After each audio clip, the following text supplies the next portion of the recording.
सन्नाटे को चीरती मिसाइल का शोर हुआ।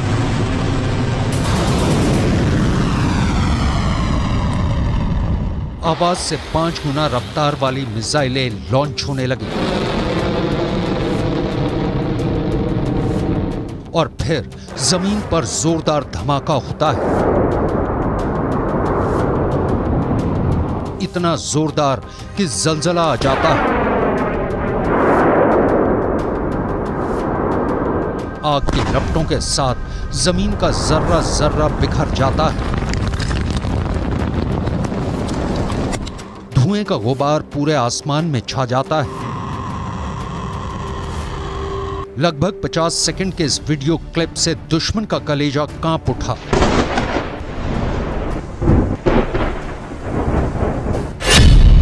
पहली मिसाइल,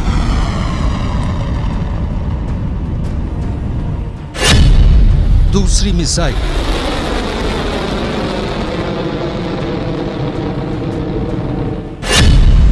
तीसरी मिसाइल, एक के बाद एक 3 मिसाइलें टारगेट पर छोड़ी जाती हैं और फिर तीनों अपने टारगेट पर कुछ इस तरह गिरती हैं।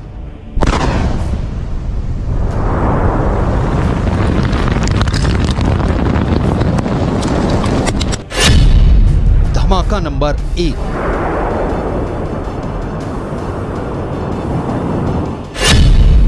धमाका नंबर 2,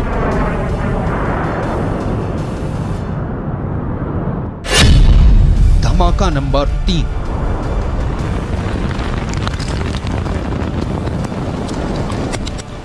धमाका ईरान में किया गया, लेकिन इसकी आवाज तेल अवीव तक पहुंची। इस ब्लास्ट का शोर हजारों किलोमीटर दूर व्हाइट हाउस में भी सुना गया। इतना जोरदार धमाका था कि नेतन्याहू और बाइडेन का दिल बैठ गया।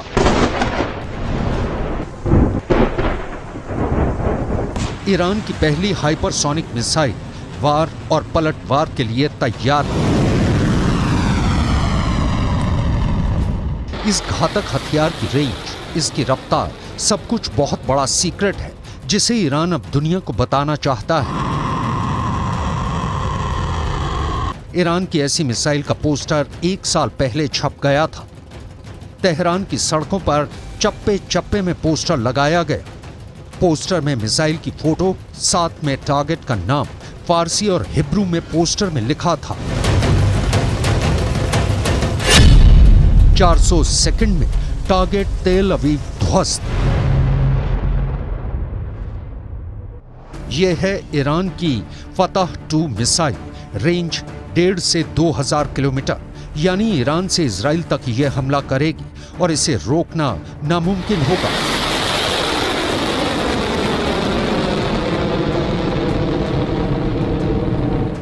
क्योंकि यह हाइपरसोनिक मिसाइल है, यानी स्पीड 6000 किलोमीटर प्रति घंटा से ज्यादा, या कहें कि आवाज से 5 गुना ज्यादा रफ्तार।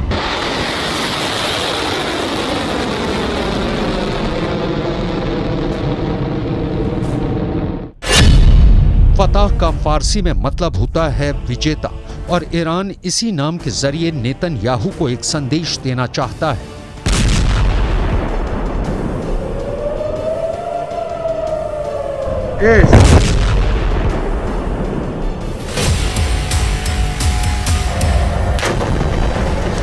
गाजा में हो रही बमबारी और हजारों लोगों की मौत को लेकर ईरान इस वक्त बहुत गुस्से में है।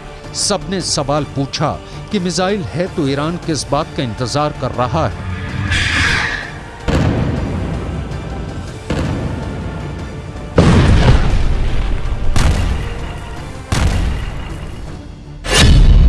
ये बात साफ है कि फतह का टारगेट इजराइल है। पिछले साल नवंबर में ईरान की इस्लामिक रिवॉल्यूशनरी गार्ड कोर यानी IRGC ने दावा किया था कि उसने एक ऐसी हाइपरसोनिक मिसाइल बनाई है जो महज 7 मिनट के अंदर इजराइल को तबाह कर सकती है। यानी इजराइल को सिर्फ 400 सेकंड में बर्बाद करने का दावा किया गया, और अब फतह 2 सबके सामने है।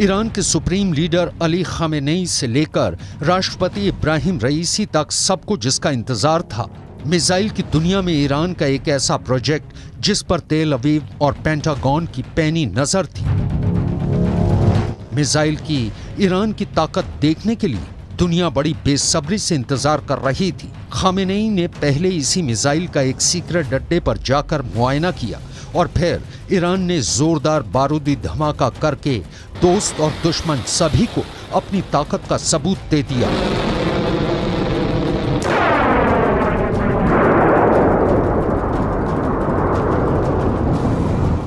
ईरान की पहली हाइपरसोनिक मिसाइल बनाने की सुगबुगाहट पिछले एक साल से हो रही थी। 6 जून 2023 की तारीख ईरान के इतिहास में पत्थर पर लिखी इबारत बन गई, क्योंकि तब ईरान ने अपने राष्ट्रपति इब्राहिम रईसी की मौजूदगी में पहली हाइपरसोनिक मिसाइल बनाने का दावा किया। इसे पहली बार दुनिया के सामने पेश किया। मिसाइल का नाम रखा फतह। ये नाम ईरान के सुप्रीम लीडर अली खामेनेई ने दिया है।